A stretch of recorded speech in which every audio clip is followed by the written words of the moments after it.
Hey everybody, and welcome. It's Friday night here on the Paranormal Portal, and I'm your host, Brent Thomas.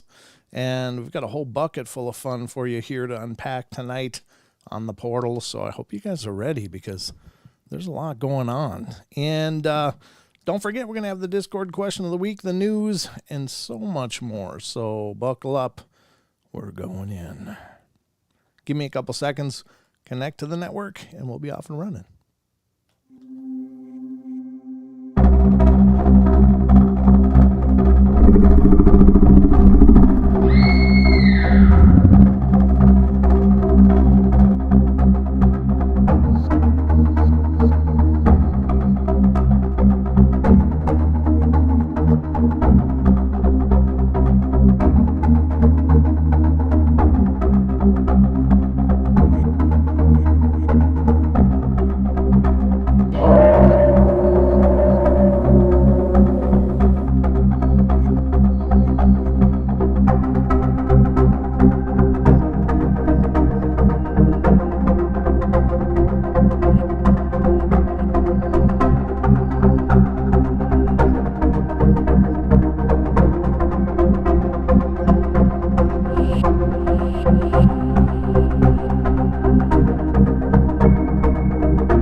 Good evening, everybody. Happy Friday. Welcome to the Paranormal Portal, and I'm your host, Brent Thomas.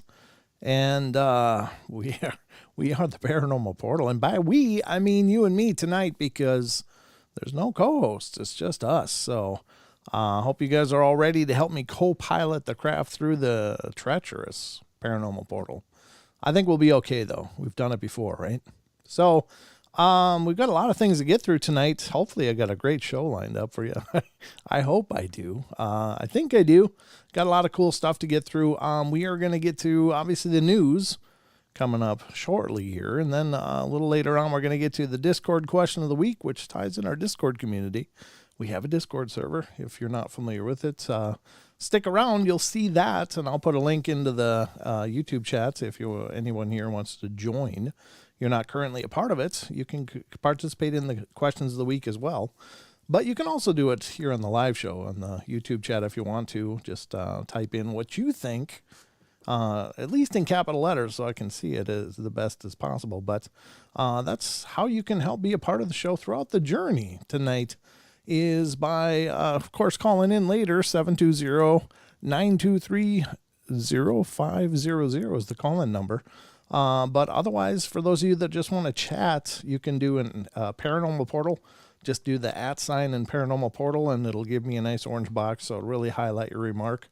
And that's another way to get in touch with me. But We're also going to get to some Sasquatch Chronicles listener emails that came into Wes that he posted, as well as a couple from Phantoms and Monsters. So the roster is really full. I'm not sure how much we'll get to, but remember, ladies and gentlemen, tomorrow night, right here on the Paranormal Portal at 7 p.m. Pacific Standard Time, 10 p.m. Eastern, if you come join the show, you can call in and get a free reading from our own Deborah Varner, who is the Paranormal Portal Psychic. She's joining me tomorrow night to, again, do some readings. So she's just amazing. Deb is just wonderful, and she loves doing these shows with us. So I couldn't be more thrilled. So that'll be tomorrow night right here on the show. So definitely call in if you're here tomorrow night. Call in early and hold the line, because, the readings take as long as they take. I'm not going to tell Deb, you got 3 minutes per reading and we got to move these along.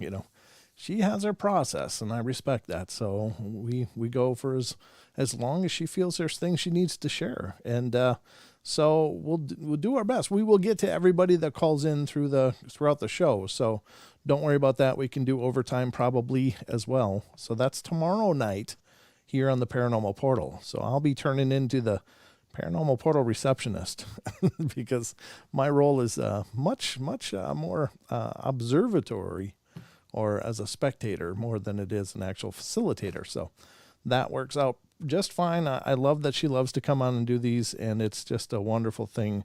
And a way to give back to all of you, the regular listeners who come and tune in week after week.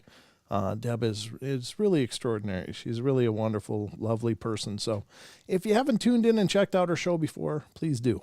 You'll be glad you did. I think so anyway. So, but we got a lot to get to tonight.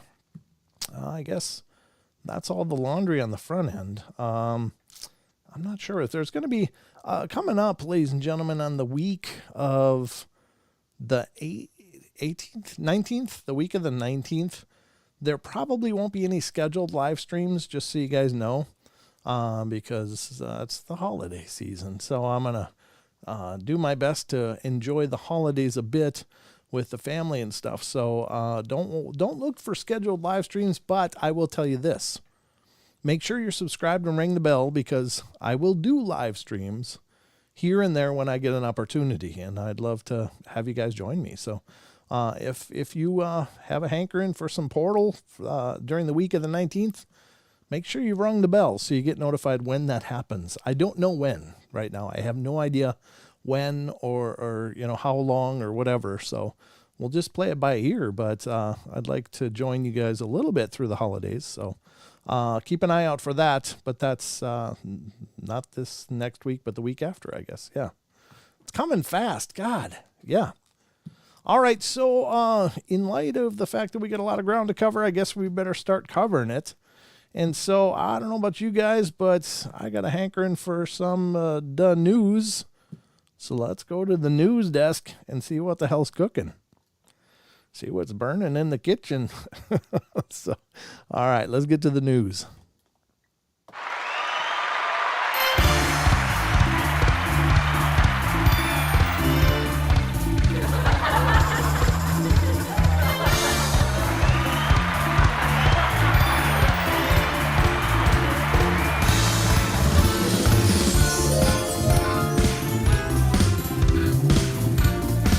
The most trusted news, ladies and gentlemen, right here on the Paranormal Portal. All right, let's get to the news. I've got some articles I've curated for your enjoyment. Hopefully you enjoy them. Oops, wrong button there. Trying to resize things and get things all situated here so I know what the hell I'm doing. I don't ever know what the hell I'm doing, but I do the best I know how. And let's see, the first article up on the news festival for the night is coming from unexplained-mysteries.com. Again, please check out this site. These guys are amazing. I love what they're doing over there, and they sure could use your support. Any of the sites and articles that we cover on the show, please go visit those sites. These people are working hard. They're doing it on their own blood, sweat, and tears in a lot of cases, so they certainly could use your visits. And certainly there's so much more on all of these sites than I could ever even bump into throughout the course of these shows. So If you like the paranormal, you're going to love these sites that we cover. So please go check them out. So the first one up, and I guess they're lowering the bar for what it takes to be an astronaut pretty drastically, because according to unexplained-mysteries.com, one of the future slated journeys into space, it's going to be a DJ, a rapper, and a YouTuber are set to fly to the moon on Musk's Starship. Yep, a DJ, a rapper, and a YouTuber. Can't think of better representatives of the human race. Nothing wrong with DJs, rappers, and YouTubers. I mean, I love everybody, but it is kind of an unusual sampling of people. But maybe they paid a pretty hefty price tag to do it. Let's see what it says. SpaceX is planning to send a human crew around the moon in its new Starship spacecraft as early as next year. God, Elon's just setting some track records here. That's great. Measuring 50 meters long, weighing in at 120 tons, and equipped with 6 engines, 3 fixed and 3 movable, Starship is nothing if not ambitious. Designed to carry a cargo and astronauts all the way to Mars, this next-generation spacecraft is the real deal and could see the first humans set foot on the red planet in the not-too-distant future.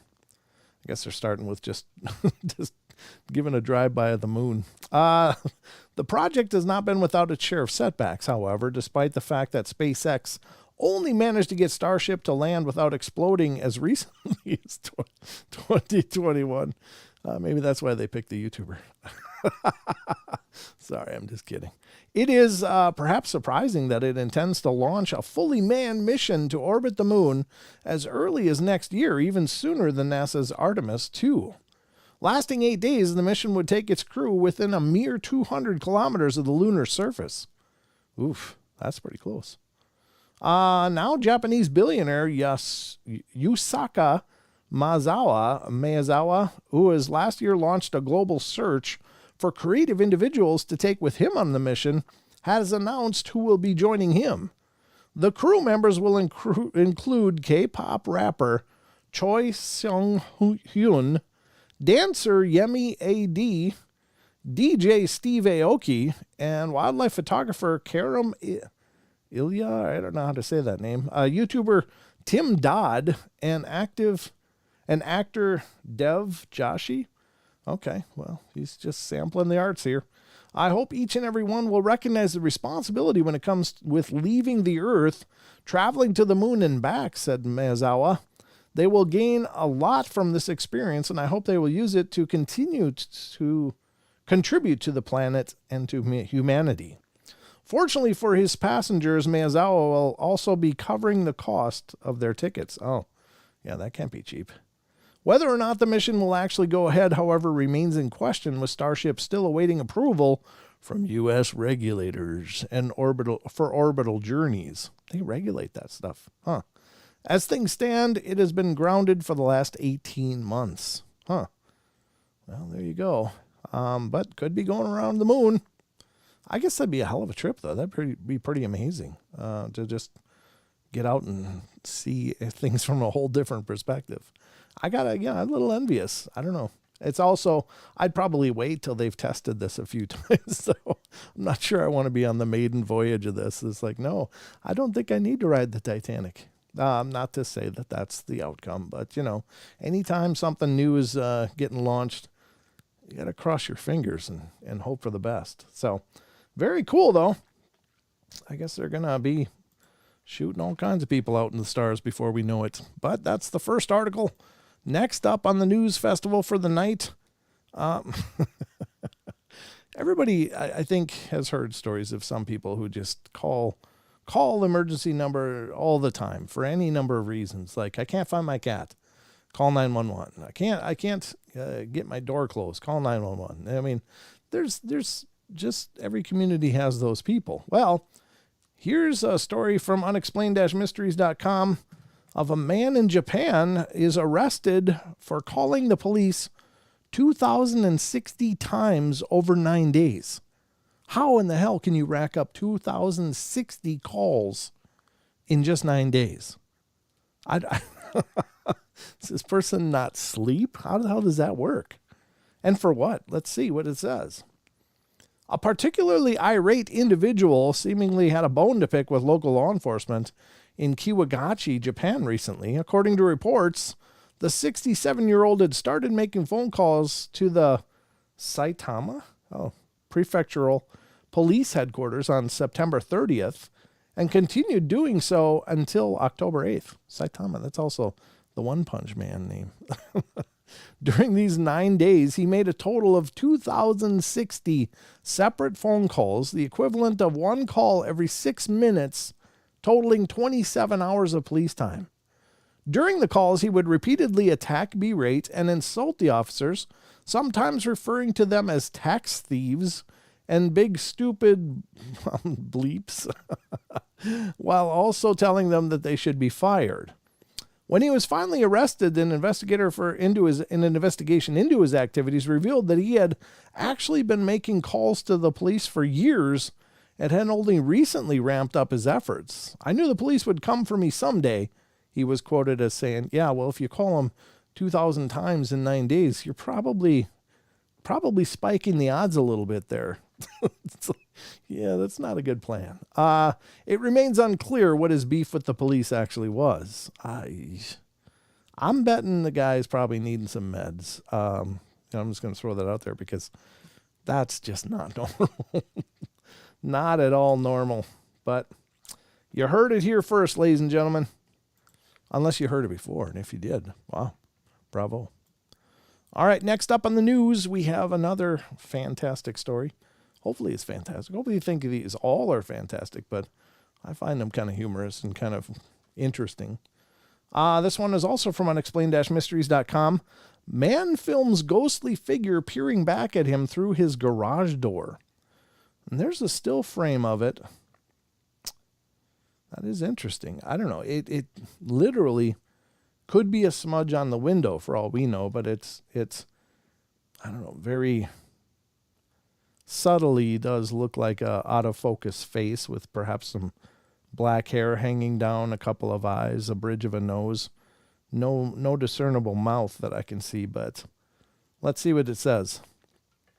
This eerie clip shows what appears to be the face of a mystery figure staring out of the window. The figure, which was originally posted on Reddit by the user Felomundo, was recorded outside a home in Gainesville, Florida by a man who had got up at about 7 a.m. to smoke outside. Upon suddenly fleeing as though he was being watched, Good grief, my reading tonight is terrible.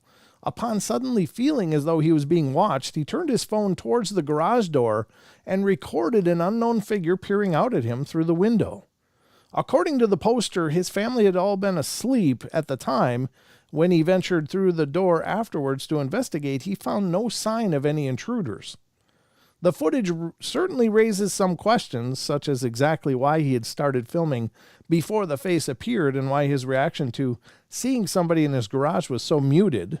You can check out a re-upload of the clip on Hidden Underbelly 2.0 below. Could it be evidence of something paranormal, a hoax, or something else? You decide. Well, that is a curiosity, especially if he was already recording. Did he catch something initially that made him like, hey, I'm going to film this, see what's going on? Or is that just the telltale sign of a hoaxy thing? I don't know. But I guess we could look at it. I'm going to mute this and just get to the actual meat of it. Yeah, skip all ads, no doubt. Let's just see what's going on here. Okay, so he's kind of, there's the face. And it is rather static, though, isn't it? It's not like it's doing anything. But when did it actually come into view? I guess we'll look at that in a second, but yeah, that's curious. But again, it could be just a smudge on the window that's just catching the light just right or something. It does bear the hallmarks of a face, though. Could it be legitimate? Absolutely. It sure could be. Well, now, how did that eave get lower? Did you notice that? The eave on the window actually got lower. That's a curiosity, didn't it? Yeah. Or is he's actually moving, I guess, is what it is. Yeah, it's way up here. It's about the halfway mark, the reflection of the eave from the I guess, the house he's standing next to as he's filming. But it looks like he must be walking. Then the shaking must be the walking as he's getting closer. And so that, I don't know, the reflection must be dropping of the eave and it's just covering it up. So we don't know if the figure is just being obscured by the reflection of the eave and it's only visible when that, oh, here he's moving in closer. Oh, I don't know. It still looks like there's something there though. Yeah. I don't know. That really does look like a face though. Now that in this frame, when they really zoomed it in and kind of isolated it, but it certainly wouldn't be tough to hoax, but I don't know. You be the judge, folks. I don't pretend to know. It is interesting, but that's on the Hidden Underbelly 2.0. I'll put a link to this in the YouTube chat if you guys want to check it out. You certainly can do that.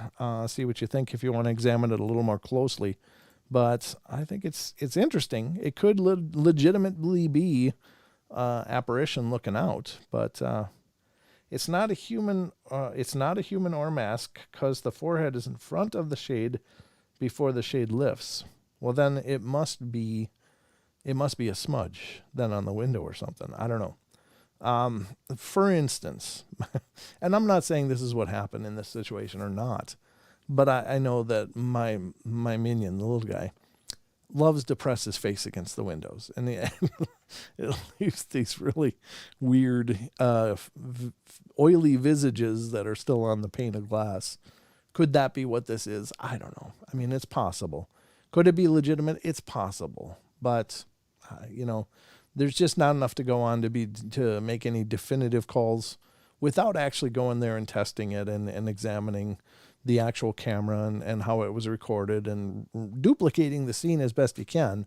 I mean, that would certainly probably glean more answers, but it's just some ambiguous guy out smoking, filming his garage door for some reason, even before he really sees the image. So that does make it a little more suspicious, but you be the judge. I'm not saying it isn't legitimate, and I'm not saying that it is. It certainly could be, but there's just too much missing information to really draw any conclusions. But the link is in the YouTube if you guys want to check it out. Here's kind of a cool one from the science pages. Oops, I dragged it back into the other browser. I got to drag it out into its own little window. Here we go, and this is from unexplained-mysteries.com. Hi, Gemini. Good to see you. Hi, Jolly Civilian and Bam. Good to see you guys. I missed you. This one's from unexplainedmysteries.com, and it is scientists achieve mind-bending quantum time flip. I don't know about you, but that sounds wild. And they use like the Dark Side of the Moon prism from Pink Floyd. That's awesome. In a world first, physicists have successfully made light appear to move backwards and forwards in time simultaneously. Oof. I don't pretend to know what that means, but that sounds really impressive. The physics of time can be mind-bending, to say the least, but now two independent teams of scientists have achieved something never seen before by making light appear to move forwards and backwards in time simultaneously, a phenomenon known as a quantum time flip. To achieve this, physicists used a special type of optical crystal to split a photon in elementary particle, which is essentially a small packet of light. The time flip achieved results as a consequence of two principles of quantum mechanics. Quantum superposition, yeah, enables particles to exist in multiple different states at the same time until observed, while CPT, which is charge parity and time reversal, symmetry dictates that any system of particles will obey the same laws of physics even if their charges, spatial coordinates, or movements through time are flipped. In the future, experiments such as this could help to open up the door to a new world of quantum discoveries. A nice way to put it is to say that our experiment is a simulation of exotic scenarios where a photon might evolve forward and backward in time. Oxford University physicist Giolio, I don't know. This person, Cherabella, Gilo Cherubella, maybe, told Live Science. What we do is an analog to some experiments that simulate exotic physics, such as the physics of black holes or time travel.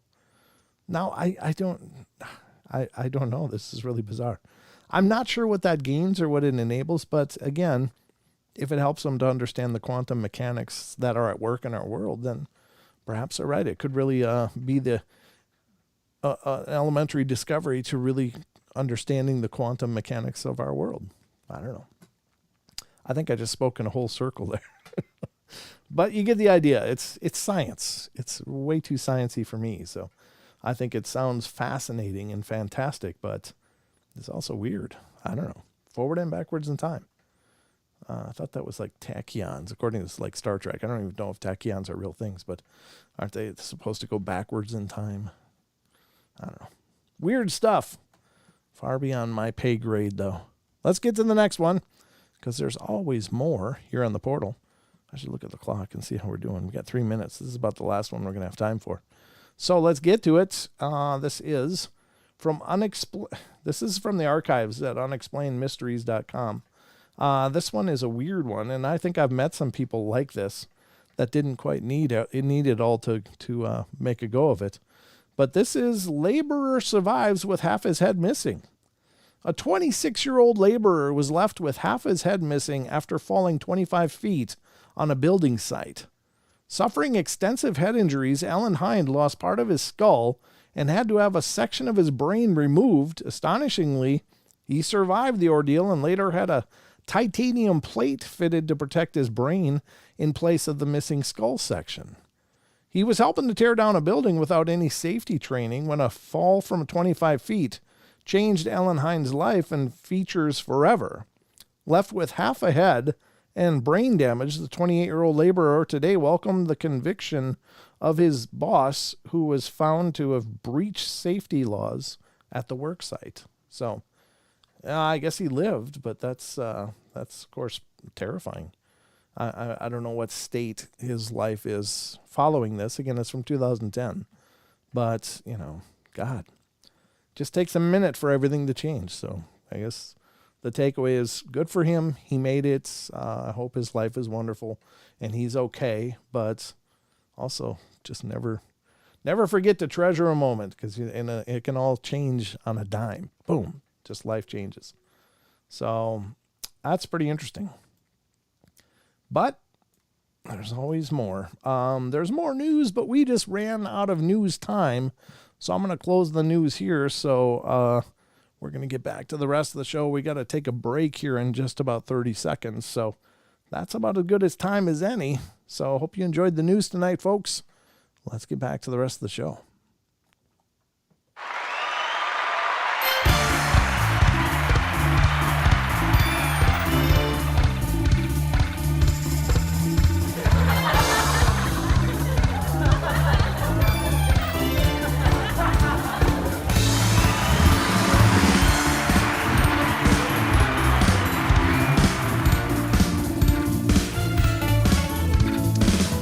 All right, folks, this is just in time for the break now, so we're going to head to break here. There's the bell. So we're going to go to break. We'll be right back in just a couple of minutes. We are simulcasting on other networks at the same time, so we got a break schedule every 27 minutes, so got to adhere to that. But we'll be right back in just a couple of minutes. Don't go away.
Wow, that went quick. First half hour is just boom, gone.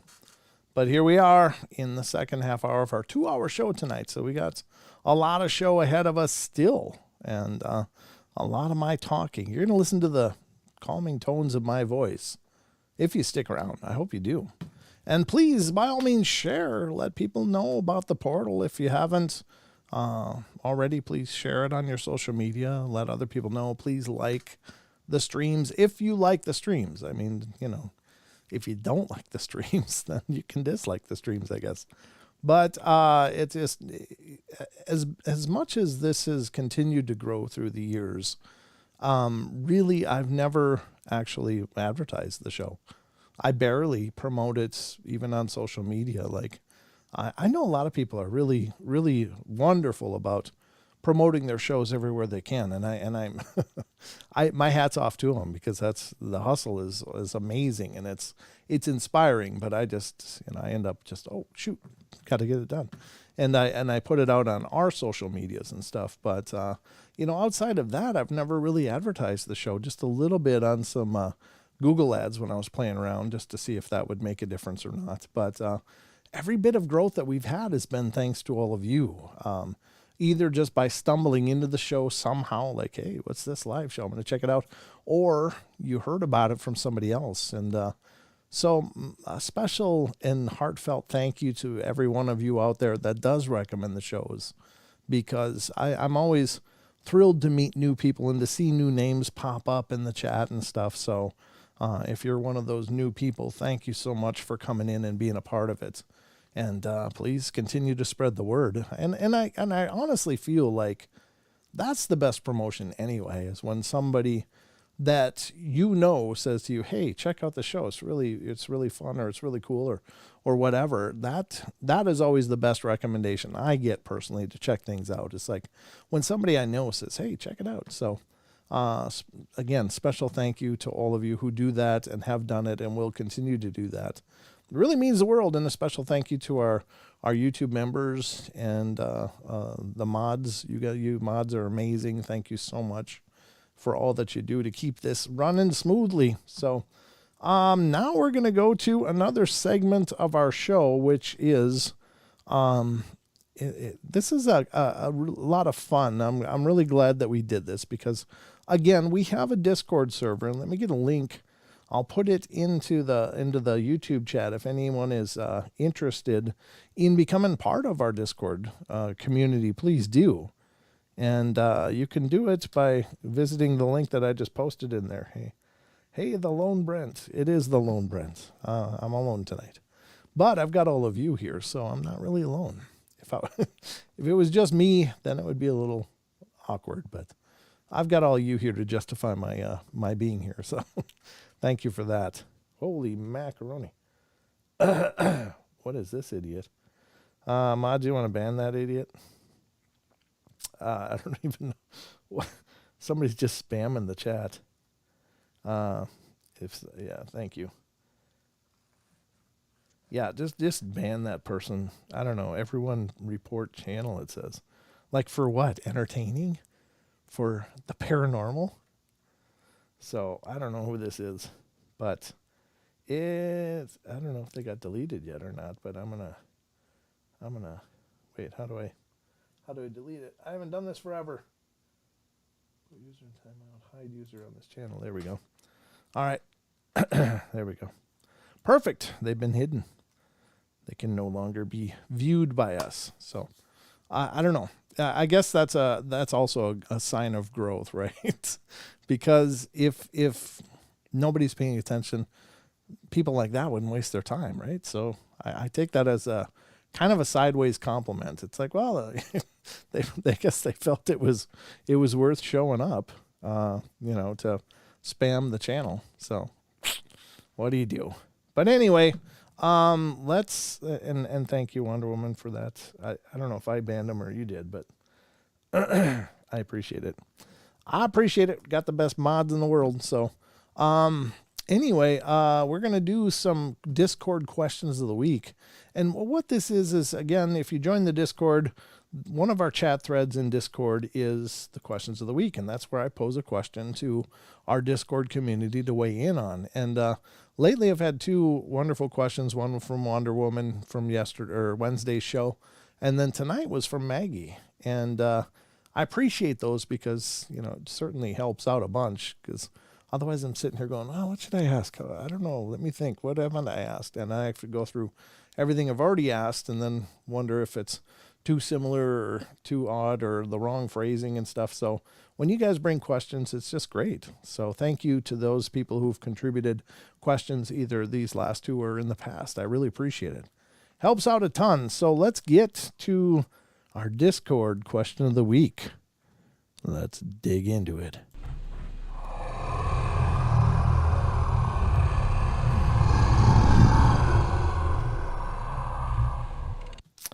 All right, this is the Discord question of the week, and here is our Discord server for any of you that aren't familiar with it.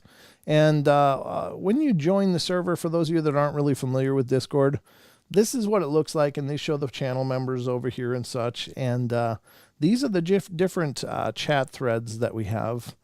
Oh, there's an events thing. I don't remember that. I don't know if that's just a whole Discord thing or ours, but we got the news section here, which is actually just postings of the shows. Donations and rules are here. Admins and mods, Discord tutorials. This is a great little segment that was added by request to help people that are new to Discord. There's some videos that are posted in here that will help you at least understand how to use Discord a little bit. So, once you just figure out where things are and how to get to them, it's really quite easy.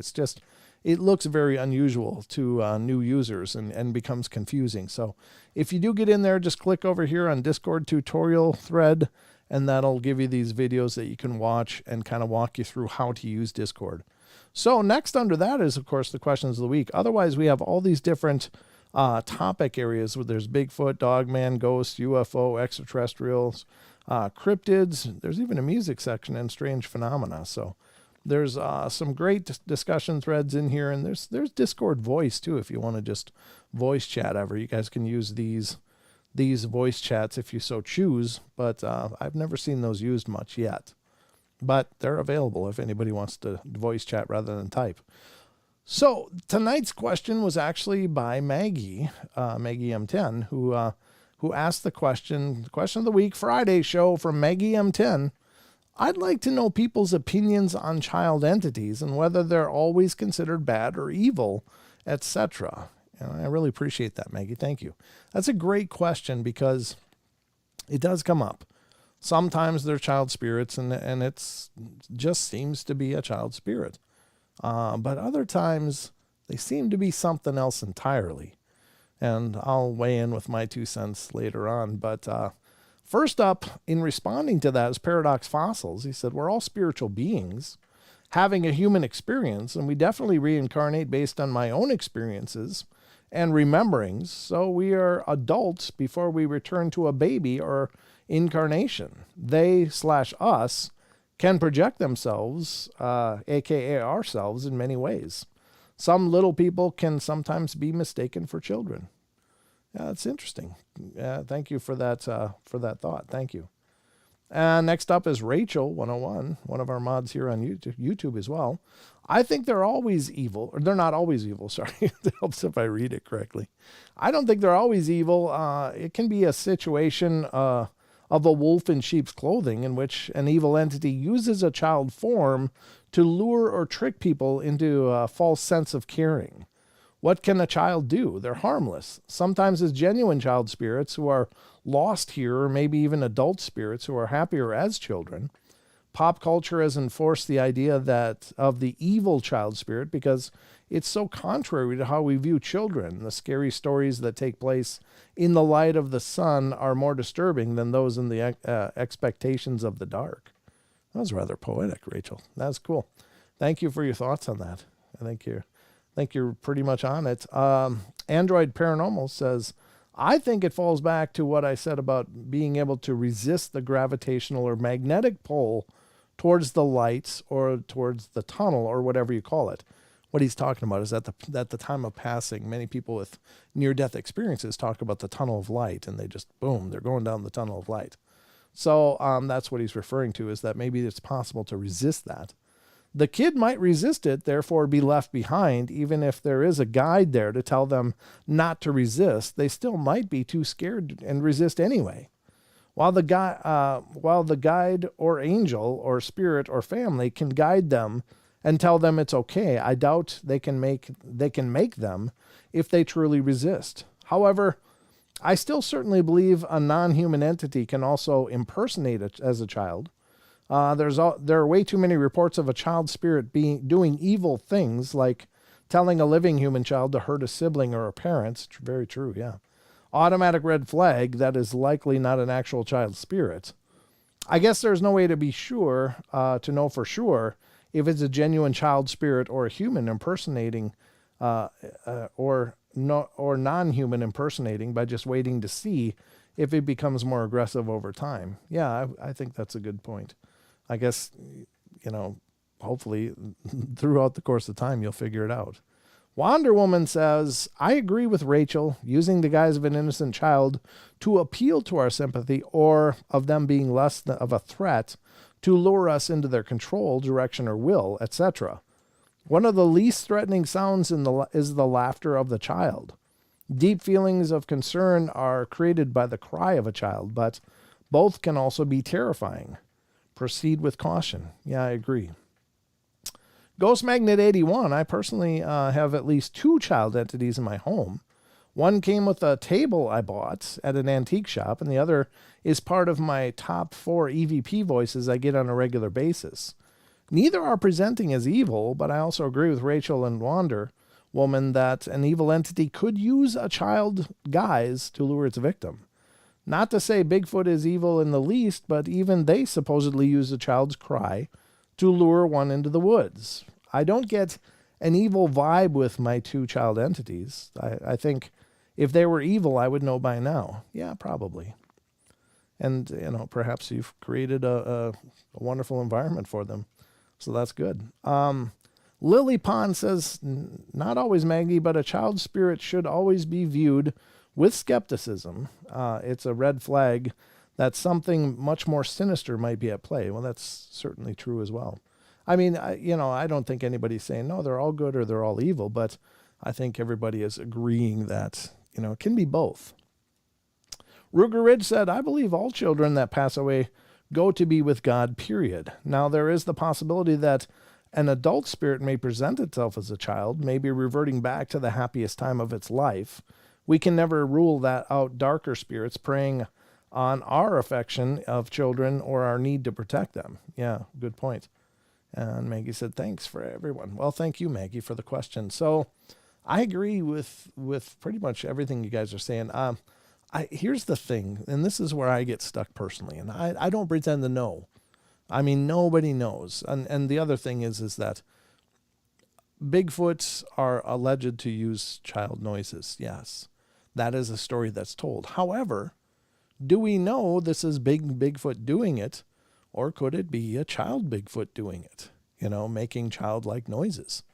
I've heard stories of people experiencing the sounds like children, saying things and making noises like children playing in the woods, but they can't see any children. And so then they do see a big one eventually, but could it just be that they wandered into an area where there are little, smaller Bigfoot, and they probably behave, maybe similarly to children? I mean, chimpanzees behave very similar to human children in a lot of cases. They're mischievous, they're boisterous, they're rambunctious, they're loving. I mean, there's so many behavioral traits that just seem universal. So I'm not saying it's a human trait necessarily, but, if a Bigfoot is little, wouldn't it sound very similar to a little human?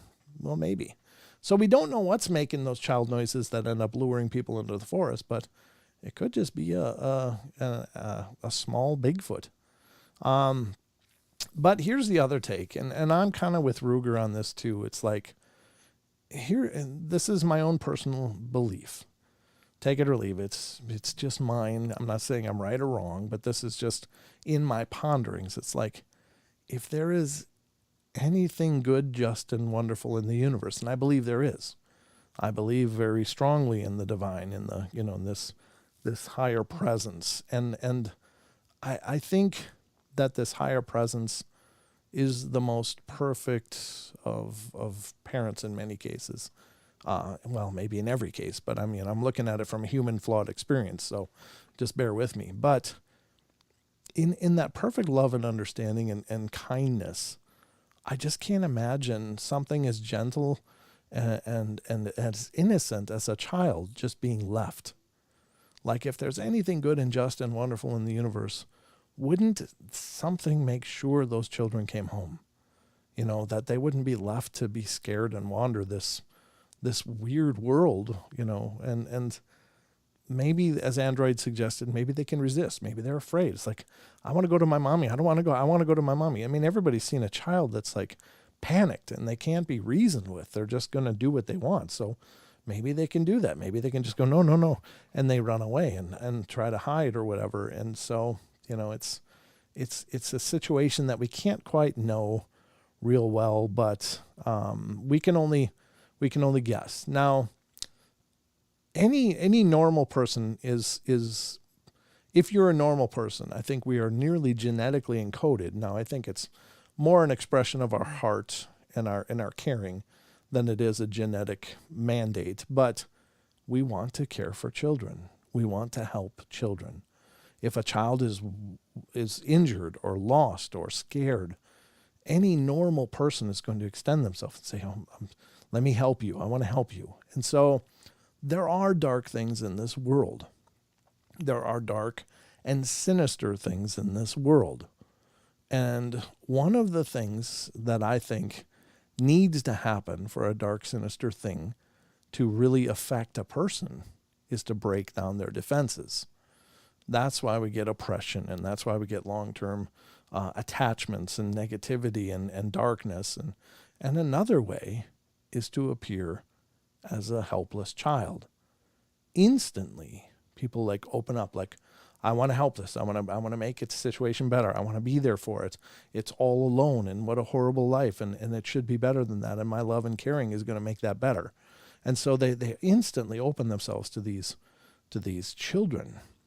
And that gets right through 90% of the defenses a person has. It starts out with, let's buy it dolls, let's, give it a room, let's set up a playpen, kind of area, and then it ends in scratches and screams and torment. And so it certainly is a very real risk. And like any kind of predator, a predator is most effective when it's creating, it's appearing to be harmless. So I don't know. It's just me, my take on it. Is there child spirits? Well, I'm sure there are. I'm sure there genuinely are. And it could be for any number of reasons, whether it's things we've pondered or things we've never thought of. We don't know the dynamics of what happens after our existence is done in this physical form. So without knowing, we can only speculate and guess. And there's no wrong answers. None of you are wrong. Every one of those takes was awesome. But there's also other things. And those other things are the things that really concern me, because they want you to open up to them. And so that's why I've always maintained that if you're dealing with a child spirit, just be careful. Unless you can know for sure somehow. I don't know how. Maybe it's a gut feeling. Maybe it's the time, as was suggested in many of those posts. Like, over time, you kind of figure out whether they're up to shenanigans or not. And you're probably right. But, still be careful, because we don't know what we're dealing with. This could be a complete impersonation, or it could be a small child. And so, no, I would have to say no, Maggie, not all of them are evil. Not all of them are bad. Not all of them are harming people. But perhaps they're not even children, but they're not evil too. Maybe some of them just want to appear like children because people are more likely not to try to get rid of them then. And so if it's a child, people let it stay. And maybe they're not going to cause problems or try to take over somebody's body or steal their soul or something, but they just want to be left alone. So they just appear like a child. That's another possibility. I don't know. Great thoughts, though. Thank you, everybody who participated in that discussion, because I think you're all right.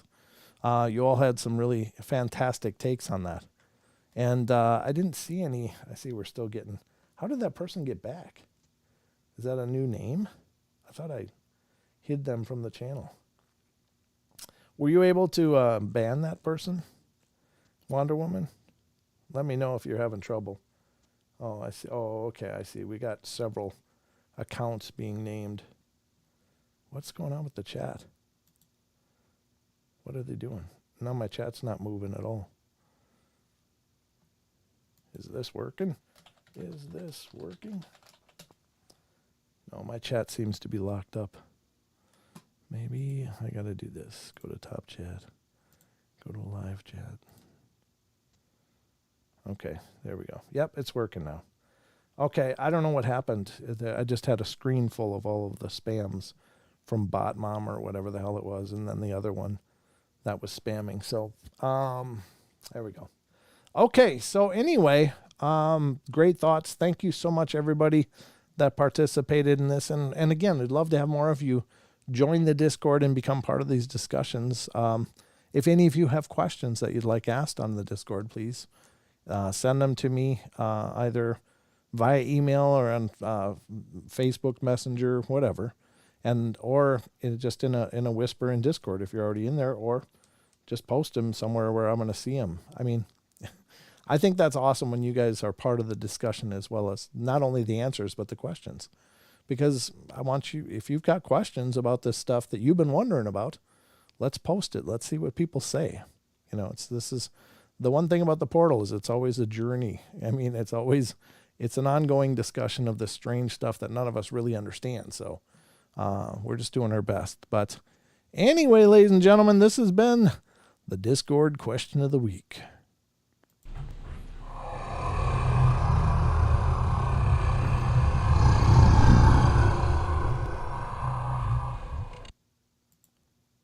All right, folks. So thank you again to everybody that participated. I don't see any of the spam on my YouTube chat. Okay, well, it might have just been me.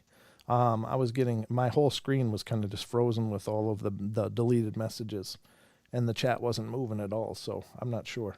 Did I miss anybody's contribution to this?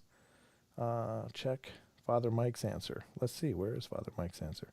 Father Mike, where's your answer?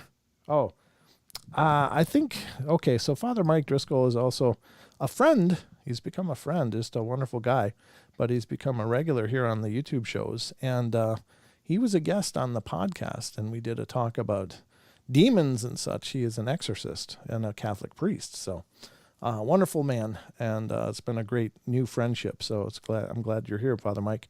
He says, I think what seem to be child spirits or entities are either imagination or demonic. I don't believe in God condemns souls of children to wander the earth. I think children go straight to heaven. Also, maybe demons are attracted to places of tragedy, such as the death of children. Now, those are good takes. Yeah, thank you, Father Mike. And certainly, again, there's no wrong answers. We just don't know, but yeah, that's fantastic. I appreciate your input on that, Father Mike. You could become part of our Discord server too, Father Mike. Just saying, just throwing it out there. You're welcome to join. So, but that's just wonderful. So we're about a minute and a half away from the hour break. When we come back, we're going to be exploring some other creepy experiences. We're getting through this Factinate article, and it's been a good article, full of some Reddit scrapes, what I call Reddit scrapes. So they're basically articles that are built on Reddit threads where they farm them and then post them in article form on sites. And some of them have been extraordinarily creepy. Others have been just spooky and weird. And some of them aren't paranormal at all, but they're just really twisted. Like, still, some of the most scary stuff that happens in this world is happening because of people. And I mean the currently living ones or the maybe recently living ones or whatever. But yeah, that's pretty crazy. Very crazy. So we're going to get to that when we come back, as well as then we're going to, in the last half hour, we're going to visit the Cryptid Corner and go through some Germer files. We're going to read a couple of listener emails that Wes posted on his blog, as well as, depending on the time, a couple from phantomsandmonsters.com, which is Lon Strickler's site, and a couple dealing with Bigfoot, one dealing with a disappearing bear, which I thought was pretty interesting. So we're going to get into all of that and as much as we can cram in to the second hour of the show. So hope you guys are all ready. But the bell's about to ring, and we're going to rush right to the break. Again, we're broadcasting on TFR Live, iHeart, TuneIn, and TalkStream Live. So there is a break schedule, so we have to adhere to that. There's the bell. But we will be right back, so please don't go away. Shout-outs will be coming on the other side of the break. I'll do the shout-outs. We'll see who's here. So if you want to be shout-out, chat in the YouTube chat. All right, we'll be right back.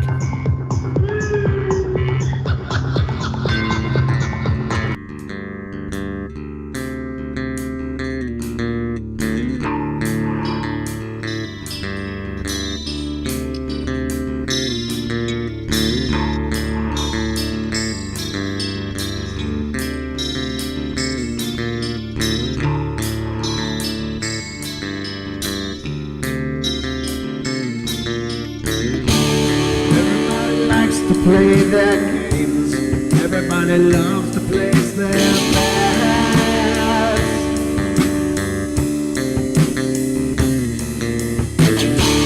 They don't understand the price I paid. They don't care to comprehend.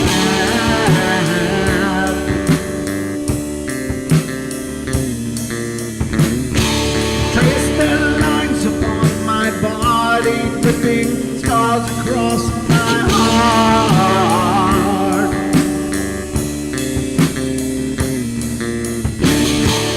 Raging anger pours inside me as their lies keep falling apart.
Just make sure that you're well fed.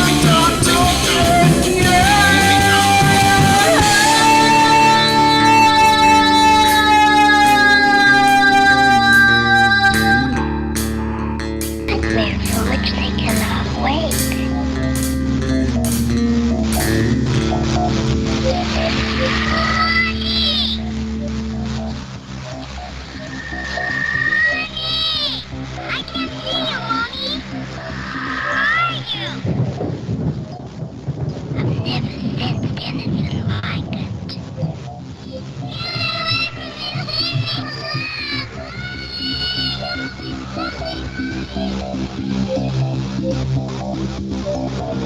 Carol Ann is not like those she's with. They're attracted to the one thing about her that is different from themselves. Her life force is very strong. It gives off its own illumination. It is a light that implies life and memory of love and home and earthly pleasures. Something they desperately desire, but can't have anymore. Right now, she's the closest thing to that. Poltergeists are usually associated with an individual. Hauntings seem to be connected with an area. A house, usually. Poltergeist disturbances are fairly short duration, perhaps a couple of months.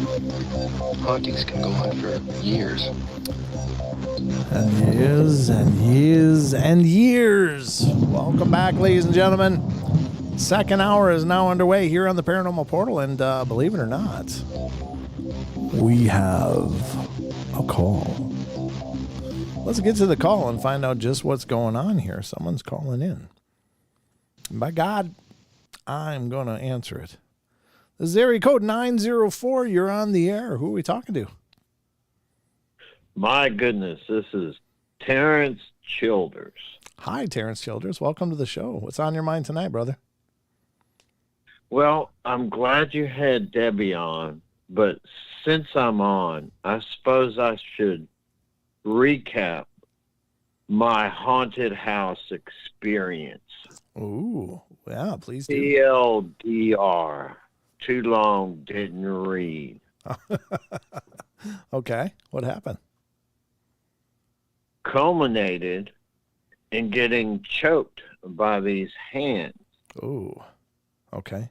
Not full strength, not like an adult, like maybe an 8-year-old. Oh, wow.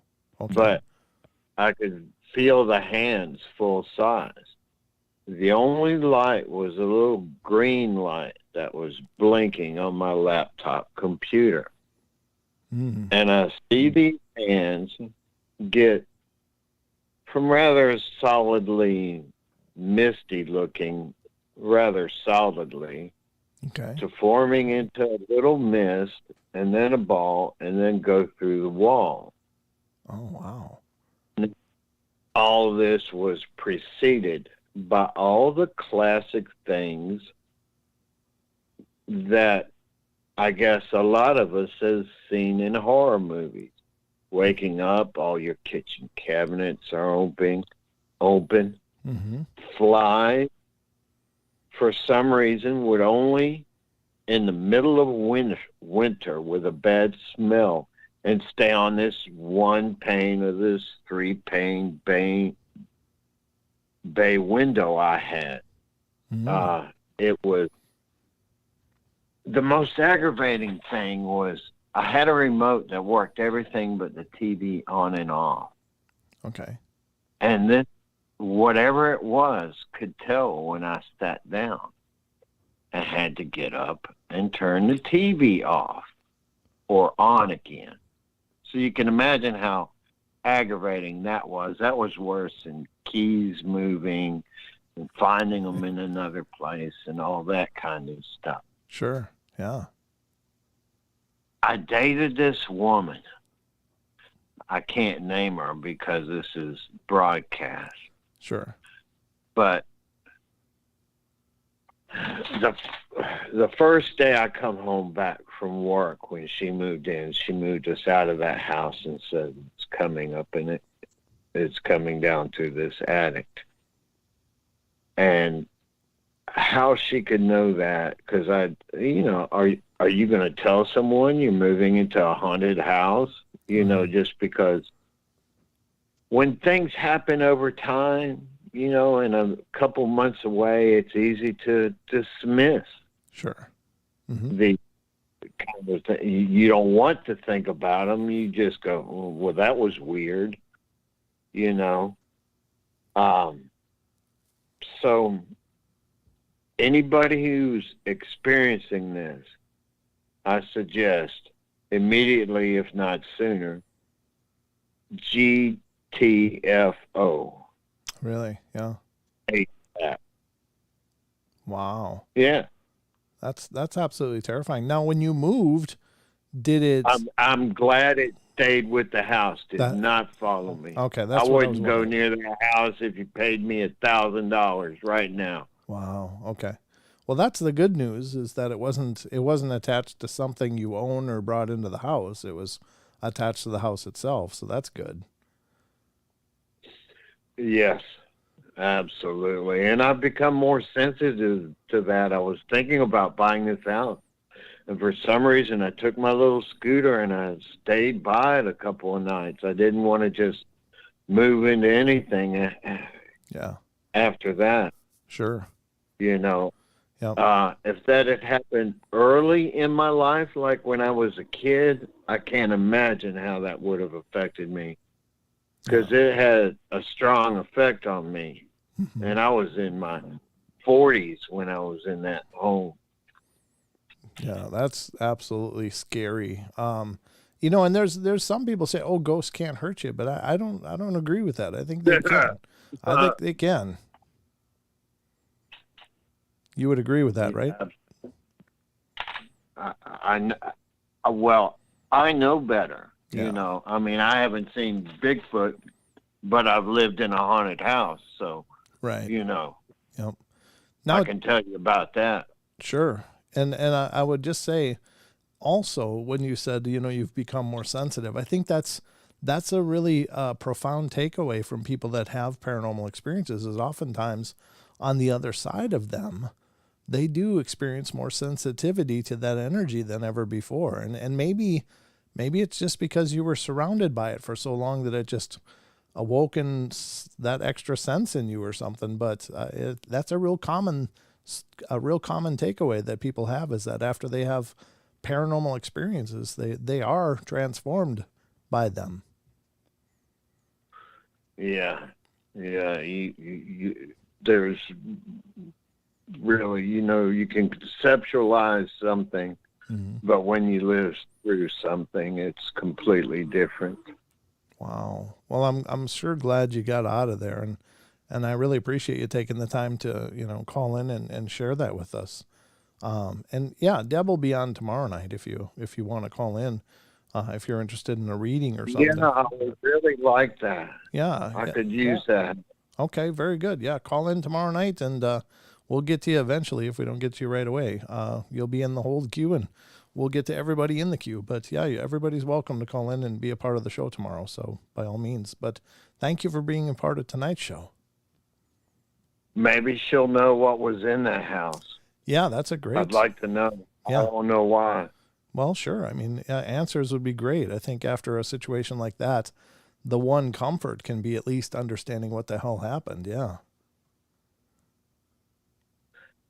Thank you very much, Brent. I really appreciate you. Oh, thank you, brother, for calling in. I appreciate you calling and taking the time to share your experience. Glad to share. All right. Later. Good night. That's very interesting. Wow. Huh. That's, you know, that does come up, though. People being in proximity to these, I don't know if they're some kind of different energy or what, but it really does unlock something in people that experience this stuff. And, you know, good, bad, or otherwise, I mean, depends on the person, I guess. But, you know, having experienced many things myself, I do feel like I'm pretty sensitive to it. Like, you know, you get that vibe, like something changed, the energy changed. And then sometimes things happen, sometimes they don't. But, you know, doesn't mean something's not around checking you out. So anyway, very cool. I love when you guys call in. Okay, he's just still on hold. All right, got it. So let's get to some shout outs. If those of you on the chat, I see a new name, Scott Morian. Deb's the best. Well, I guess maybe Scott's been around before because he knows Deb. let's do some shout outs and see who's here. Let me go over to TFR. Bam's over there, Gemini's over there, and Jolly Civilian is over there. So thank you. Good to see you, Bam. Good to see you, Jolly Civilian and Gemini. Glad to have you guys over there. And let's see who's over on the YouTubes chatting with us. And I'll go to the participants. Again, if you want to shout out, you got to type something. If you're just hanging out watching, then don't worry about it. It's not a prerequisite. You're welcome to just kick back and watch the shows. But so far, it's Aggravated Progressive. Deb Varner is actually in the chat. How you doing, Deb? We'll see you tomorrow night. It's time for me to kick back and take it easy for a night. Digger Dog's here. Elaine Clifford. Father Mike Driscoll.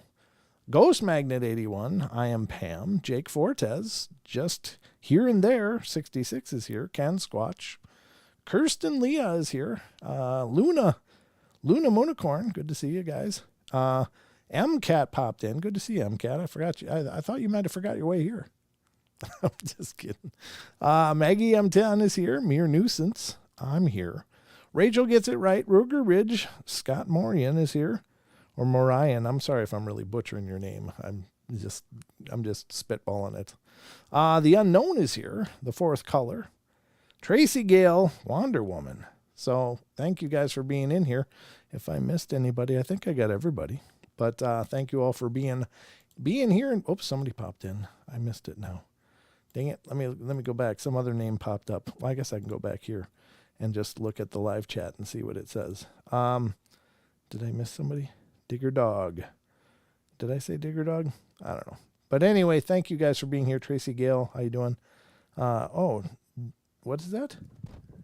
Despectful Gory. Gorl? Despectful Gorl. Okay. And SMS Graphics is here. How you guys doing? Thank you for coming in. 2 new names that I am not familiar with. So thank you guys for coming in and being part of the journey. Yeah, it's always awesome.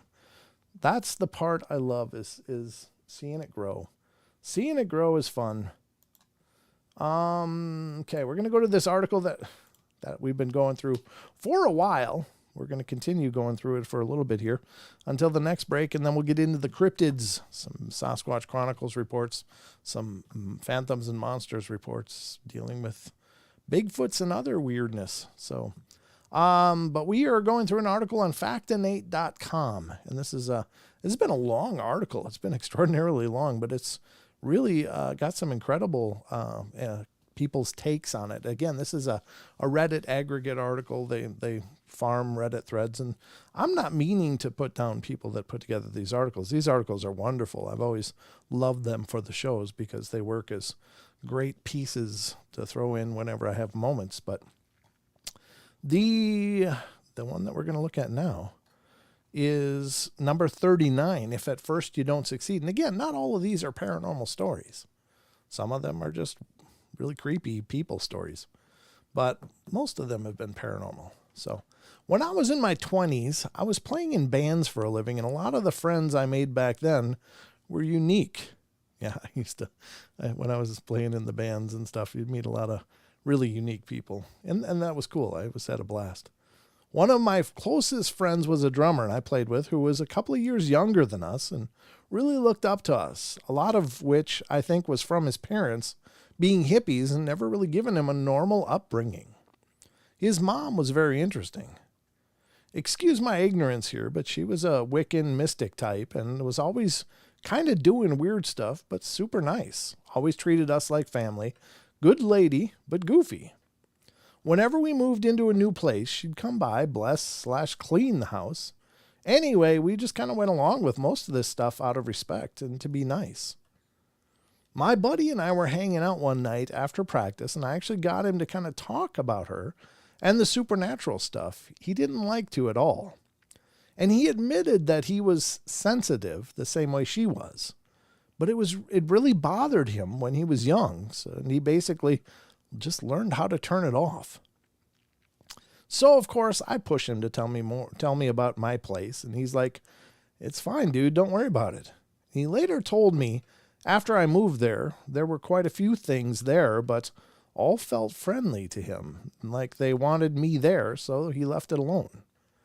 So a mutual friend of ours was a character, had some issues, but was a good dude. Very long story with this guy, but basically he took possession of a very old house and moves in. One night when his girlfriend is out of town, he hears a dull pounding on the floor under his bed. The harder he tries to ignore it, the louder it gets. He's freaked and totally the type to freak himself out worse. He deals with it for a couple of days and doesn't tell his girlfriend about it when she gets back to see if she hears it or not on her own. The first night she's home, she wakes him up asking, "What is that pounding?" So game on at that point. Most people have no idea what to do in a situation like this, but hey, our buddy's mom does know about this type of thing. So he calls her. She comes over and cleans the house. That night, it becomes apparent that whatever she did not only didn't fix the issue, it teed off whatever was doing it. There was more frequent, louder pounding, etc. They leave to stay someplace else for a couple of days and call her. She decides to regroup and come back, so she's got an eclectic set of friends, as you'd expect. So she shows up again with an older indigenous guy. The guy is apparently a pretty serious mystic, so they walk the house separately and convene outside afterwards to talk about what to do. Apparently all of them, totally independently and separately, stopped at the exact same spot on one of the basement walls. They couldn't really explain why, other than that it felt really dark, heavy and alive right there. The mystic guy explains to them that it's an open portal, allowing a lot of bad/negative things to come in. I guess he made some pretty profound statements about the house, and my buddy who lived there, neither of which he knew anything about, that were scary accurate, along the lines of certain lifestyles creating negative energy that evil is attracted to. Yikes. He proceeded to leave my buddy and his mom outside, went in for a while, and came out looking very drained, and not a peep was ever heard from whatever was there again. The dude still lives in that same house. He has a family and stuff. That was by Cheesehammer. Yeah, that's the thing with cleansings. If you don't do it right or you don't get it done, it'll only come back, and it can really piss these things off. It can if it's not done effectively, it can really invoke some anger from whatever is there. So I don't know. I mean, just the pounding alone, I think you'd have to take care of that, because it's not like, apparently these people couldn't just sleep through it. It would just wake them up. Oh, thank you, SMS Graphics. I appreciate that. Really appreciate that. So, cleansing is something, and it's something I rarely ever comment on too much, because, again, I think cleansing has to align with your spirituality. It has to align with what you believe, what you observe, what you adhere to. And that certainly reinforces the cleansing a bunch, rather than just saying, I'm going to grab some holy water and some sage and sweetgrass and some frankincense, and I'm going to use incantations and seals and sigils and talismans, and you throw a bunch of stuff at it like that, and maybe none of it's very effective because it's not resonating with you. It's not in tune with your spiritual energy.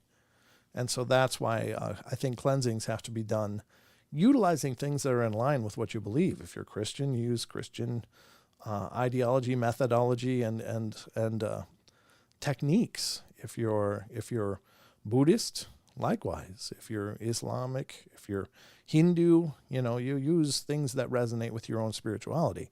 That certainly strengthens it and reinforces what you're doing. Not that these things by themselves, like, say, holy water. I think holy water and other things like frankincense by themselves are very potent. But it becomes amplified by a person's faith and by their belief and their adherence to those kind of principles. So I think cleansing is a very, not individual, but at least it should be in tune with you, with what you embody, with your own spirituality. So that's what makes it powerful. I'm not going to bring up cheese. All right. I almost snorted. All right. Number 40, The Escape. Ooh, gurgly. The Escape.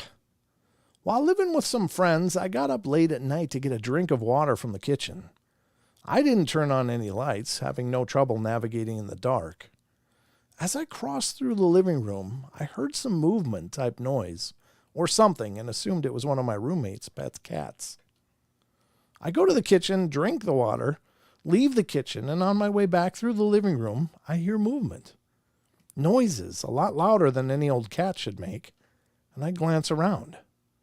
There on the couch in the very dark living room is a shape, roughly child-sized with bright red eyes staring directly at me.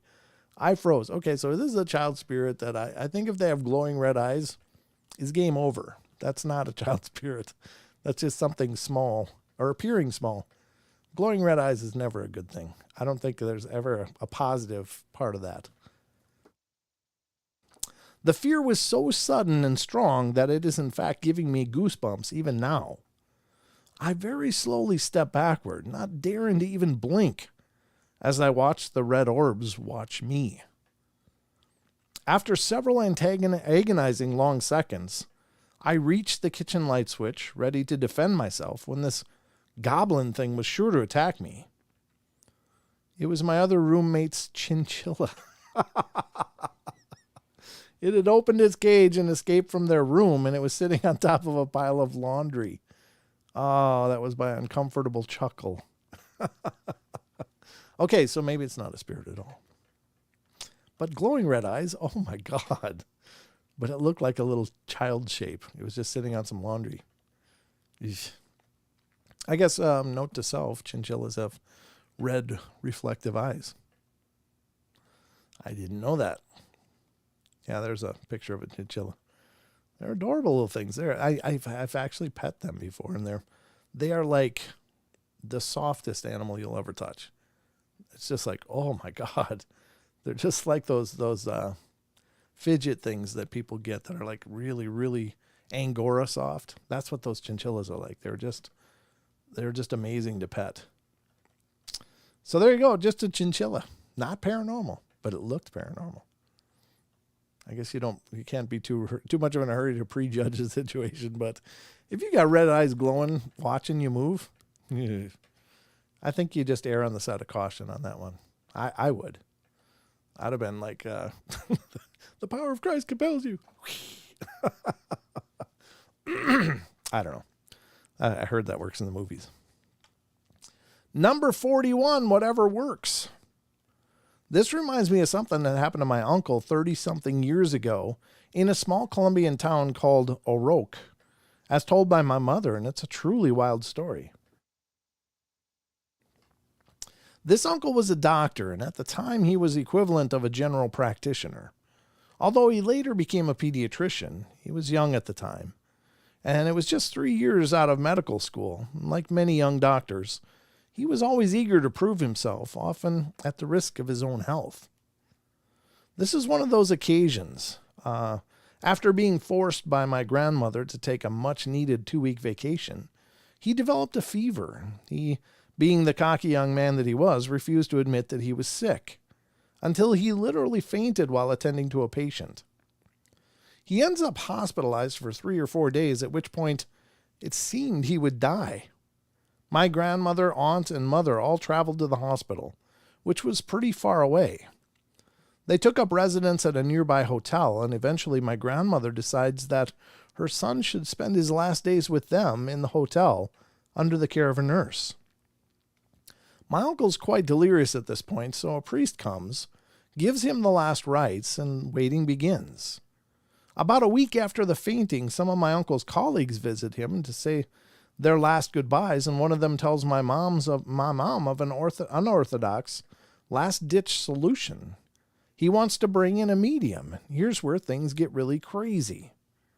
This medium is a middle-aged woman who supposedly could channel the spirit of a famous Venezuelan doctor and saint named Jose Gregorio Hernandez, who passed on in 1919. There were certain things she would need to summon the saint, including a stipulation to leave her alone with the patient, a notepad with pen, and certain local plants, which were to be collected by her assistant. My grandmother and her daughters were desperate at this point, so they agreed. Oh man, I'm going to run out of time here. And they leave the medium alone and wait outside for a few hours until the woman emerges. My mother claims that she could hear the voice of an older man murmuring from inside the room. I won't have time, will I? No.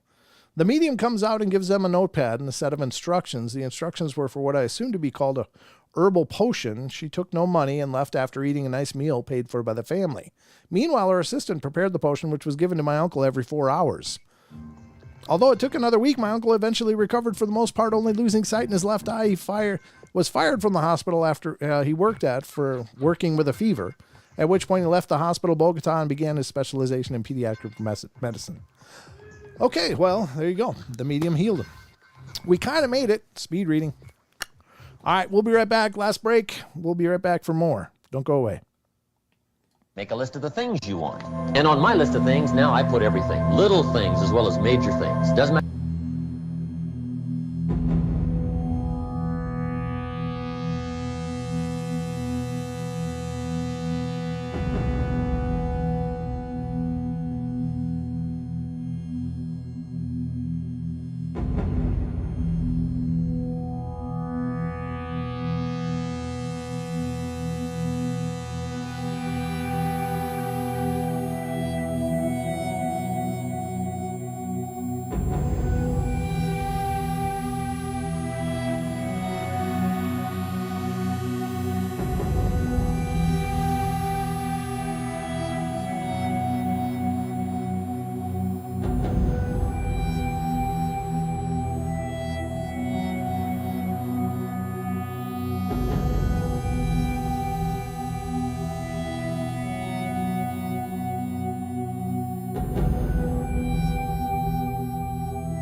ladies and gentlemen, we're in the last half hour of our journey tonight. And my God, it's been an epically fast journey. Remember, tomorrow night, Deb Varner joins us here on the portal and is doing free psychic readings to callers of the show. So that'll be at, again, 7 p.m. Pacific time to 10 p.m. 10 p.m. Eastern time until midnight. But chances are we'll be going into overtime on YouTube. So just bear in mind, that'll be tomorrow night here on the Paranormal Portal. So if you're not busy and you want a little guidance maybe in what's coming up in the next year, might not be a bad plan. So think about it. We'd love to see you here. Deb's been doing this for years and really is phenomenal, really phenomenal. I was going to do something as I came back and I forgot what it was. I don't remember. It's gone. Oh, thank you, Disrespectful Gorl. Thank you. A Disrespectful Gorl. Thank you so much. Thank you. I appreciate the heart, but thank you. That's really awesome. That goes a long way, I mean, to help the show. And I realize it's tough for people to, give, as it is for all of us. But there's lots of ways to give. You can just like the stream. You can be here. You can be chatting in the live show. You can leave comments in the not live shows. And those all go a long way. You can, again, refer other people to the show. There's a great way to help. Let people know about not only the YouTube show, but also the podcast. A lot of people say, oh, I checked out your podcast on YouTube. And it's like, well, this is the YouTube live show. This isn't the podcast. The podcast is a separate thing where I'm interviewing people. 90% of the time I'm interviewing people that have had experiences. But I also have interviewed several quote-unquote celebrities in the paranormal. And it's just been amazing. So check that out as well. Lily. To Bonehose Mom. Thank you so much. And Elaine, glad everything went good. Our dear longtime friend and mod, Elaine, just had an eye surgery and it went well. So fantastic. Glad to hear that. And Pam said that she's going to be going in to have one of those as well. So hopefully it goes well for all of you. Of course, our hearts and love go out to you. As you know, I've had far too many surgeries myself, far too many, and I empathize that it's unnerving. Even though I've done many of them, it's still it's still like, oh God, I don't even like going to the doctor's office anymore. It's like, oh, just don't want to do it anymore. So, but anyway, enough about me. Just my prayers and love go out to you all. But let's continue the journey here tonight. We're going to dive into some stories from our good friend Wes's website. So I guess it's time for the Germer Files.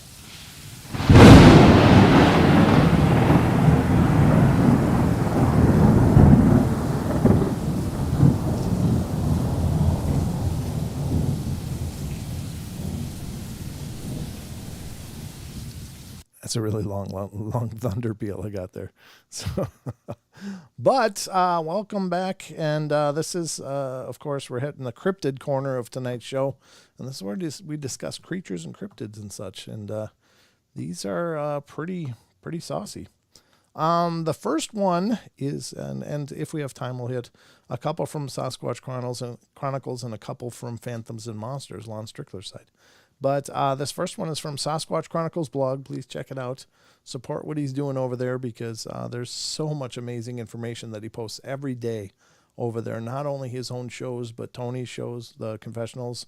He posted our last episode with Marie Dumont, the Mid-Florida Bigfoot Research Group, and from our podcast, and as well as other people's shows and other people's articles and listener emails that don't always end up being made into shows, but they're still fantastic emails. So this is one of those, and I don't know if he's going to make an episode of this or not, but this is from December 7th, and it's called Buffalo River Nightmare. A listener writes, I'm reaching out because this past September, my son and I had a run-in with what we believe were multiple Sasquatch while kayaking the lower Buffalo River wilderness section. We were on day number 2 of our trip, and we were specifically there to fish for smallmouth bass. It was around 4 p.m. when we went through a narrow section and around an obstruction, and all hell broke loose. This thing was at the river's edge when it bolted through the woods like a bulldozer. The crazy thing about it was that it sounded like a pissed off monkey as it ran tearing through the woods. We went a little over 2 river miles and made camp on a narrow gravel bar. While we were setting up camp, we heard a tree knock across the river from us, and we joked about it being Bigfoot and just kept on with setting up camp. After camp was established, I broke out my weather radio to check our regional forecast for the next day due to a high percentage of rain in our area. After about 20 minutes of listening to several regional forecasts, I cut the radio off. Right after that, we heard a yell come off the ridge from us close to the tree knock location. Well, from that point until 4 a.m., all hell broke loose. We experienced rocks being thrown off the bluff into the river, more tree knocks, the pissed off monkey sounds multiple times, deep chatter, a log being snapped into, and a freaky sound that was something like singing. We had to set up a lighted perimeter, and we pulled a cot out of one of the tents and set it up by the fire. We set up 2-hour fire watch shift where someone would be awake the entire time. When the log snapped just inside the tree line behind us, it was around 3:30 a.m. We were both awake, and we decided to break down camp to show that we had intentions of leaving. Everything ended at that point, and we were in kayaks at first light. As soon as we were getting into our kayaks, the last rock came flying off the ridge, clipping the trees on the way down to hit the river. We were done and got off the river that day. The worst thing about it all was we were on a section of the river we've never been on, so we weren't able to run it in the middle of the night. We were stuck between the river and the woods on a narrow gravel bar. We literally had nowhere else to go. I truly believe if we would have done one thing wrong, we wouldn't be here today. There was nothing friendly about that night, and it seemed the pissed off monkey was extremely upset that we surprised him, and he held a grudge. After returning home, I contacted a ranger friend of mine that put me in contact with a ranger stationed in the Buffalo River. That was an extremely interesting conversation, and I want to let people know there is definitely something on that river, and my whole purpose reaching out to the ranger was for safety reasons. I didn't want to read about a family getting hurt on that section of the river and me not saying anything.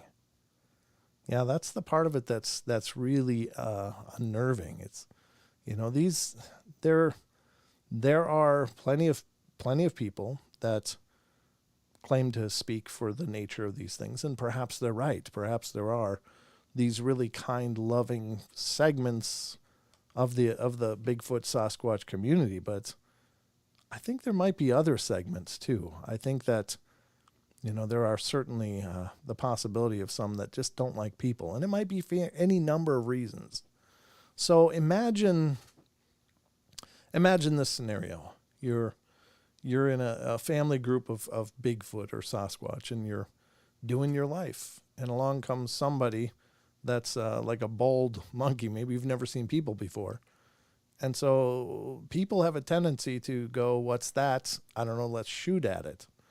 And so maybe they hit one. Maybe they kill one of the family members. Well, if these things are as human-like as I believe they are, then how would a person react to that? Well, every time you saw someone after that, it would probably be, almost an invitation to battle. If they're near your family, and you've already watched something of yours die, one of your loved ones die.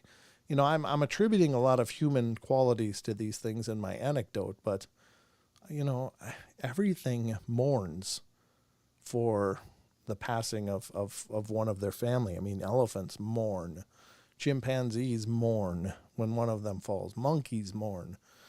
Dogs mourn. Cats mourn. So these emotions are not just incumbent on the human condition. So if indeed something was done to these beings in their natural environments, it certainly could spawn a whole lot of aggression after that point. That's one of the big reasons, well, other than the fact that we don't know what they are. But I'm not for let's get a body, let's create a body and give it to science. I'm not for that at all, because we don't know anything about these things. They could be, they have a right to exist. But people have this idea that they don't, that they're just part of the natural world and we can do what we want. And that's sad to me. That's a sad state. I mean, I know some people are hell-bent on getting these things validated and proven so that it justifies their lifelong quest to bring these to light.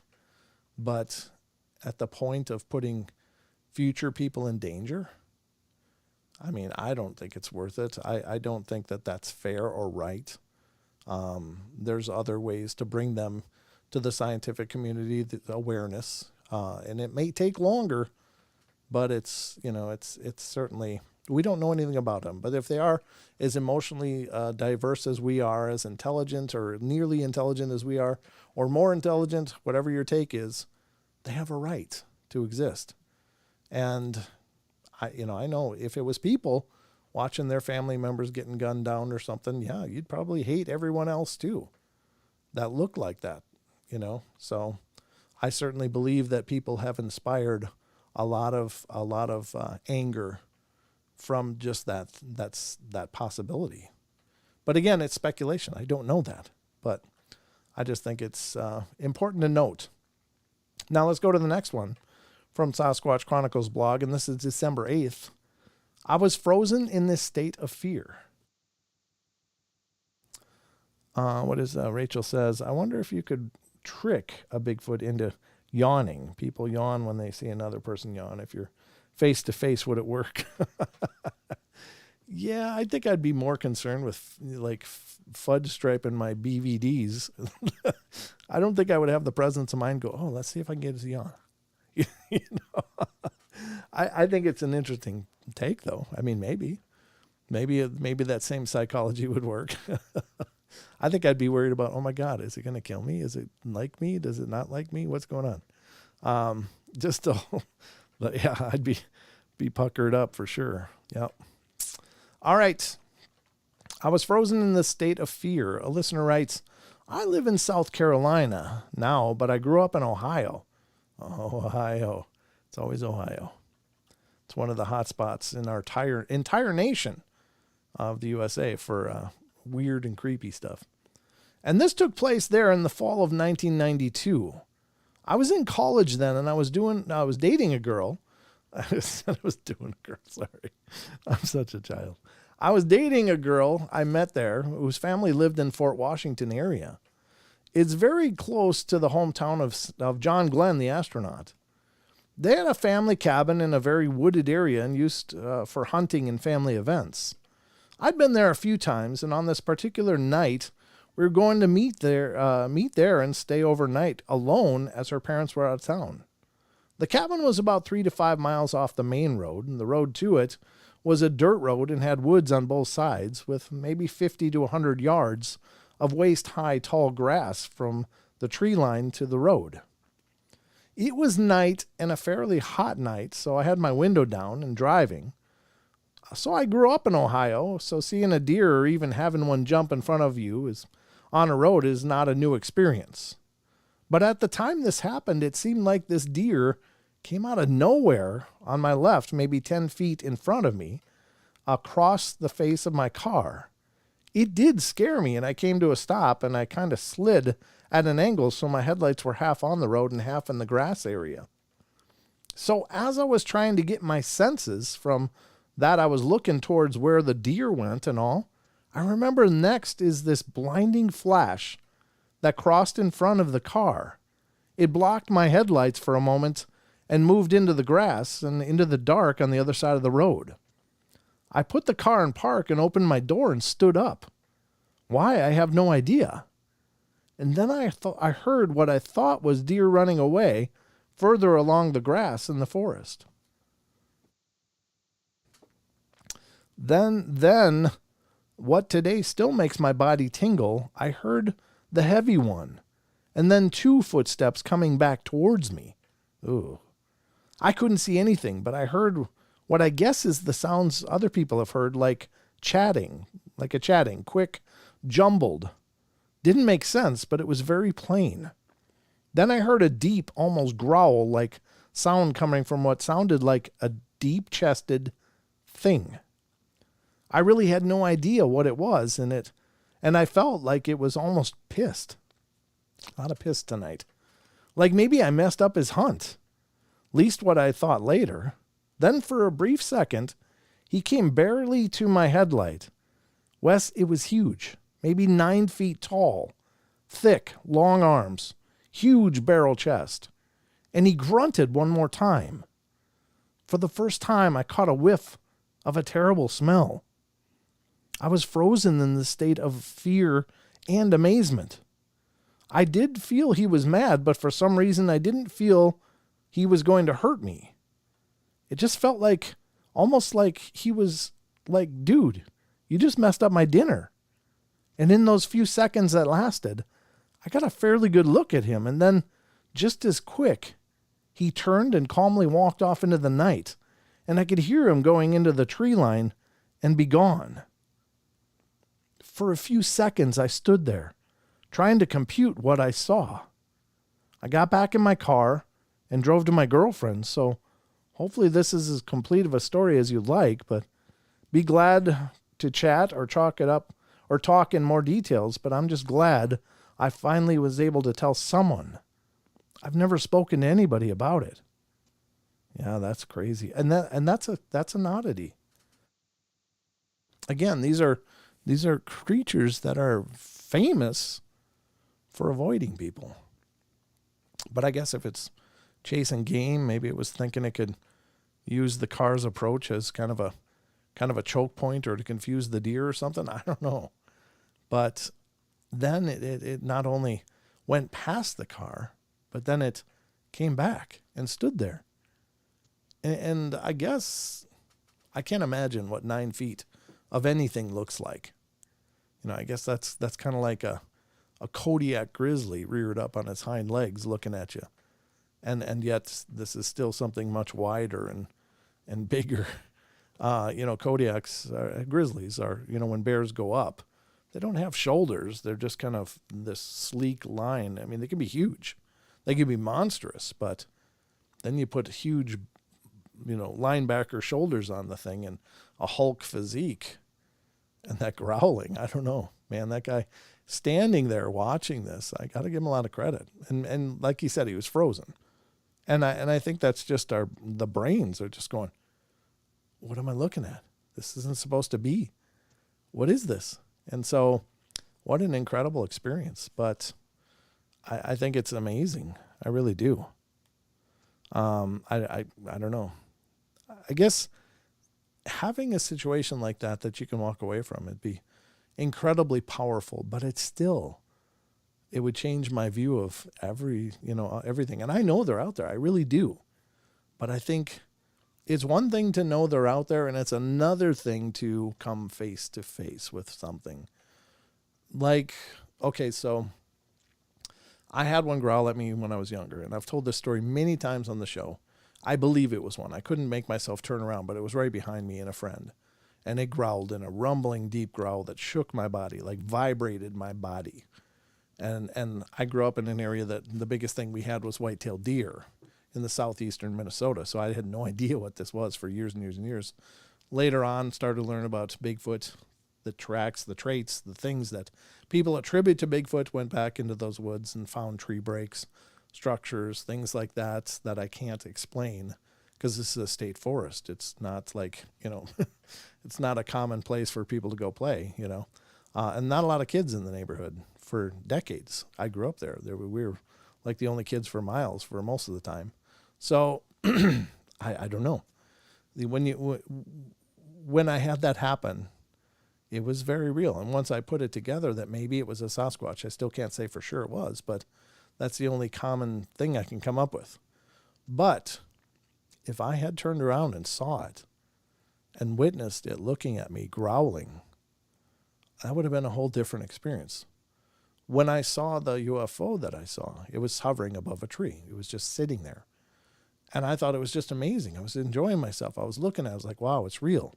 And again, you'll have to refer to other shows to hear that full story, or listen to my interview on Sasquatch Chronicles where I talked about it, or on the Believe podcast, or any number of other shows I've been on.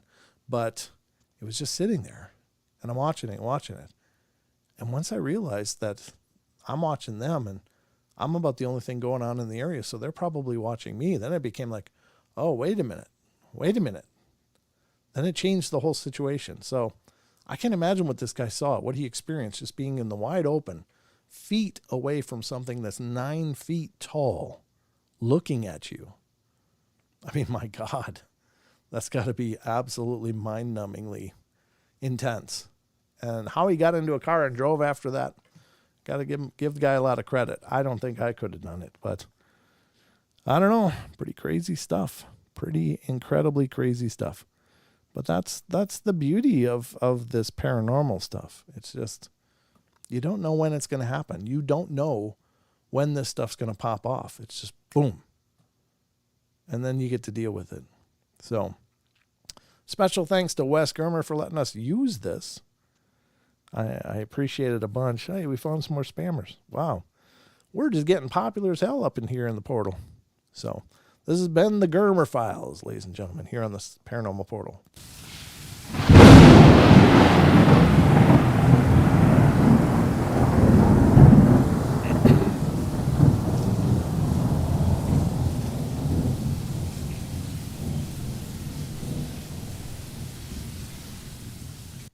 Well, there you go, folks. It turns out we only have about 3 minutes left, so there's not enough time to dig into something else. Again, Deb Varno will be here tomorrow night, and so we'll have that going for us. She's going to do readings for any of you that decide to tune in and call in. Phone number's the same, 720-923-0500. But call in between 7 p.m. Pacific time and 9 p.m. Pacific time, and if we have to go into overtime, we'll be sure to get to everybody that's in the queue. They're not showing it yet. Oh, yeah, I don't know. With all these spammers, it affected my chat as well. So maybe that's what you're experiencing, Rachel. I'm not sure. But thank you to the mods getting rid of these spammers. I don't know. Like I said, it's probably kind of a growing pain, right? So if you got people showing up to post their crap, it must mean that you're doing something right, because obviously they wouldn't waste their time otherwise, right? So in a backwards, sideways kind of way, I guess it's kind of a compliment. It's kind of the wave of the future maybe for the portal. If we can keep growing, maybe we can. We'll see. The one thing is YouTube's a tough one to get any traction on, because unless you're tied in with some pretty big creators, it's tough to get any kind of notice. But I just really am thrilled every time someone new comes in. So, so tomorrow night is Deb Varner. And then the next show, again, will be Wednesday. So if you're new to the show, we do the live shows here on YouTube every Wednesday night, Friday night, and Saturday night. And Friday night and Saturday night, we're usually simulcasting on the other networks, as like we are tonight, TFRlive.com, and then iHeartRadio, TuneIn, and TalkStream Live as well. So we do the break schedule on Friday, Saturday nights. And I appreciate you guys sticking with it. I know it can be kind of disruptive for the YouTube experience, but it's just the only way I can keep it all synced up. Otherwise, if I have to dump and rejoin the network repeatedly at breaks while I continue to stream on YouTube, it's cumbersome, and it also gets connection issues from dodging in and out due to breaks. So it's never worked for me real well. I've tried it a few times. And all I've ended up doing was being able to successfully disconnect from the network and not be able to reconnect. So I guess we got to stick with it. But that's going to about wrap it up for us here tonight, ladies and gentlemen. I hope you guys enjoyed the show. Thank you again to everybody that showed up to be a part of it. It really means the world. And I hope you guys spread the word, like I said. And special thank you to the super chatters tonight. Thank you to the members who are members of the show. Tell Sheldon we keep shining our light, but can't see him. I'll let him know. Yeah, he might be watching. I don't know. I haven't seen him yet tonight, but I will tell him either way. But there's the bell, folks. That means we're all done here on the Paranormal Portal. But I hope you have a wonderful night. Thank you so much for tuning in. Remember, we love you all. Be good, be kind, be nice. Take care of each other. Help each other out. Find the magic in every day. And remember to laugh as much as you can. Good night, everybody.